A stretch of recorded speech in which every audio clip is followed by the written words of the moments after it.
BA first year के हिंदी के विद्यार्थियों का इस वीडियो में हार्दिक स्वागत है। संत काव्य की विशेषताएं, इस विषय पर आज हम चर्चा करेंगे। हिंदी साहित्य के भक्ति काल की प्रमुख रूप से दो धाराएं हैं, सगुण एवं निर्गुण। निर्गुण ब्रह्म की उपासना करने वाले कवियों को संत काव्य की परंपरा की कोटि में रखा जाता है। निर्गुण का अर्थ है निराकार, गुण से रहित, जिसका कोई आकार नहीं, जिसे छुआ नहीं जा सकता, जिसकी कोई गंध नहीं। ऐसे ब्रह्म की कल्पना की है इन कवियों ने, जिसके प्रतिनिधि कवि कबीरदास हैं, रहीमदास हैं, गरीबदास जो कि हरियाणा से ही संबंधित हैं, आदि संत काव्य परंपरा के प्रमुख कवि हैं। इनकी विशेषताएं इस प्रकार से रहेंगी। सबसे पहला है गुरु का महत्व। सभी संत कवियों ने गुरु को अत्यधिक महत्व दिया है, क्योंकि संतों के अनुसार मनुष्य अपने जीवन में गुरु के माध्यम से ही ज्ञान प्राप्त करता है और फिर वह परमात्मा तक पहुंच पाता है। तो इन्होंने, जैसे कबीरदास ने कहा है, सतगुरु की महिमा अनंत, अनंत किया उपकार, लोचन अनंत उघाड़िया, अनंत दिखावण हार। अर्थात सच्चे गुरु की महिमा अपरंपार है, उसकी कोई गिनती नहीं की जा सकती। इसी प्रकार सभी कवियों ने गुरु के महत्व को स्वीकार किया है। दूसरी विशेषता है ज्ञान का स्वरूप। संत कवियों ने आत्मा और परमात्मा के मिलने का जो विषय है उसी को ज्ञान कहा है। ज्ञान का अर्थ है कि हमारी जो आत्मा है वह परमात्मा का एक अंश है और यह आत्मा विभिन्न प्रकार की योनियों में जन्म लेकर इस संसार में मनुष्य की दुर्लभ योनि को प्राप्त करती है। और मनुष्य एक ऐसा बुद्धिजीवी प्राणी है जो कि अपने शरीर में रहते हुए अपने उस स्रोत को, परमात्मा को प्राप्त कर सकता है, उसके दर्शन कर सकता है।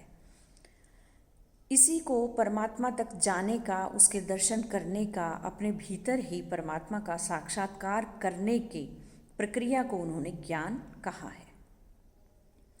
तो उस ज्ञान को प्राप्त करने के लिए गुरु के सहारे की आवश्यकता है। ये इनका ज्ञान का स्वरूप है। तीसरी विशेषता है बाह्य आडंबरों का विरोध। जैसा कि संत कवि अपने परमात्मा को निर्गुण ब्रह्म के रूप में मानते हैं, उनका मानना है कि परमात्मा हमारे भीतर ही स्थित है, इसलिए वो भक्ति के मार्ग में कोई भी बाहरी जो दिखावा है, चाहे वो तिलक लगाना है, माला पहनना है, कीर्तन करना है या कहीं भी मंदिर में जाना है, इन सब बाह्य आडंबरों का, दिखावे का विरोध करते हैं। कबीरदास के शब्दों में कि पत्थर पूजे हरि मिले, तो मैं पूजूं पहाड़, ताते वह चाकी भली, पीस खाए संसार। कि पत्थर के पूजने से अगर ईश्वर मिलते तो मैं पहाड़ों की पूजा कर लेता, इससे तो वह चक्की अच्छी है जिसके द्वारा यह संसार आटा पीस कर खाता है।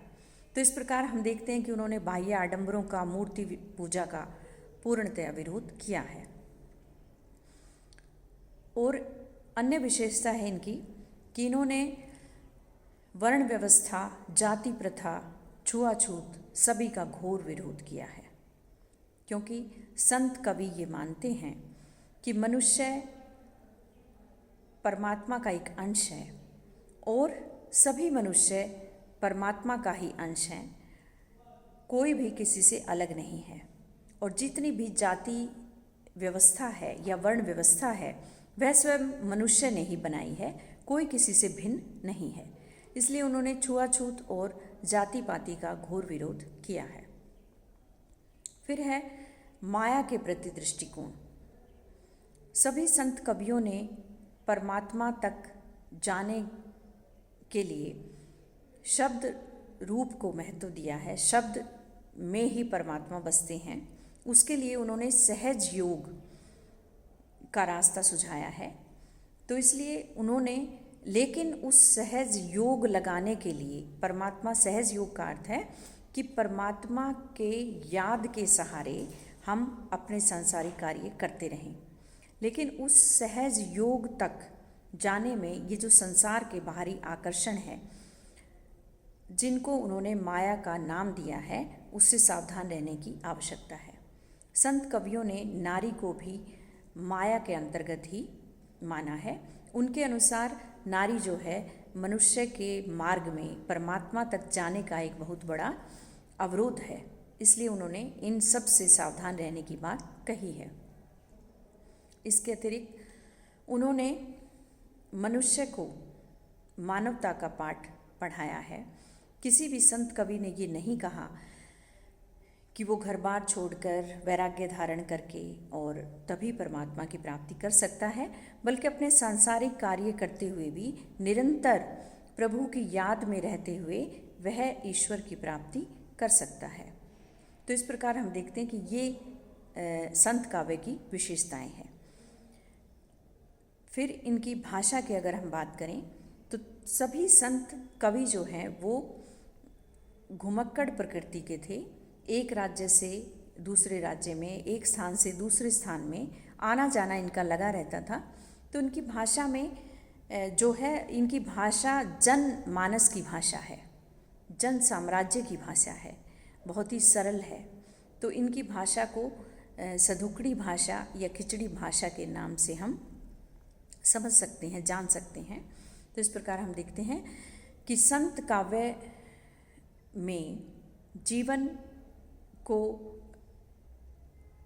अच्छा बनाने की, जीवन को आगे ले जाने की बहुत ही सुंदर व्यवस्था की गई है। इसके साथ ही ये प्रश्न यहीं पर समाप्त होता है। धन्यवाद।